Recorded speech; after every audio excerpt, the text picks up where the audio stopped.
This Sunday at our 11 a.m. Tyler service, we will witness our junior confirmation students confessing their faith and promising to remain in the Christian communion even if they must suffer all, even death, rather than depart from the faith. Yeah, it's a big vow for a 13, 14-year-old to make, or for that matter, anyone of any age, and yet that's what Confirmation Sunday sets before us.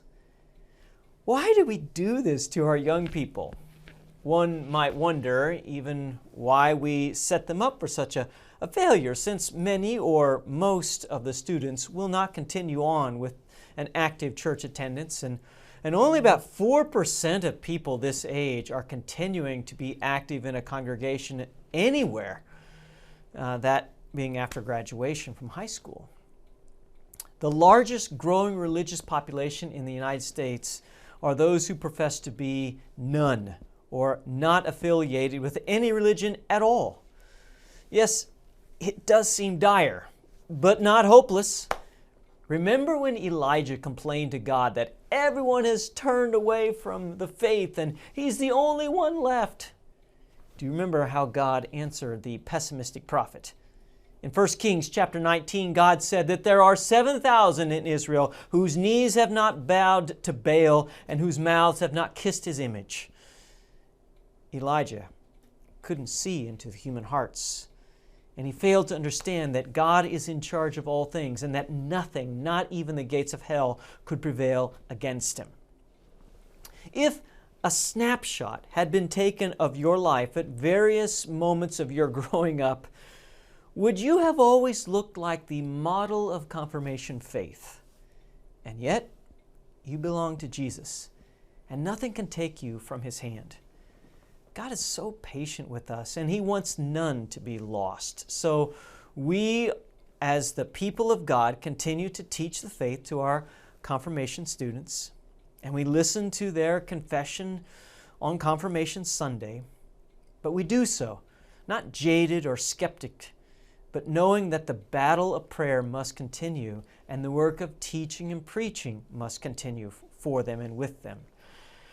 The research, paints a grim picture for our students, but the one thing that they have on their side is Jesus, and they have you. And the percentage of young people who continue in the faith goes way up when they have a relationship with other people, other Christians. So rather than just wringing our hands and commiserating on the sad state of affairs, what if you got to know some of the names of our confirmation students? Got to know their stories, prayed for them, even if you don't know them, pray for their families. And then, if you're going along with me so far, why wait till they're in confirmation?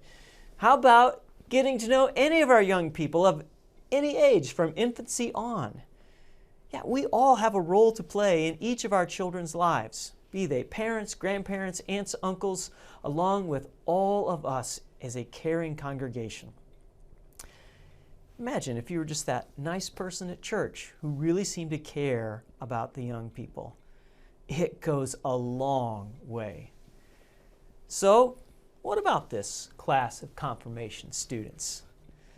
Well, I know them very well from teaching their first-year courses, and I have been praying for them on a regular basis by name. I love them, and I pray that the Lord will use them like he has called so many of our other young people into a life with himself. For example, did you know that our own Aaron Wright will soon graduate from college and become part of the missionary group for the LCMS in the Caribbean?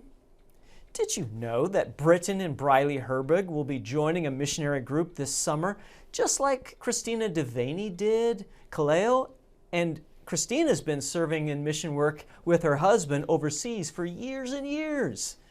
And many others have not joined the growing population of nuns or those with no religion, but have become active Christian mothers and fathers as they have grown up. Or they have remained single and are a big part of their congregation's ministries. There's much to be concerned about. I know, I get it.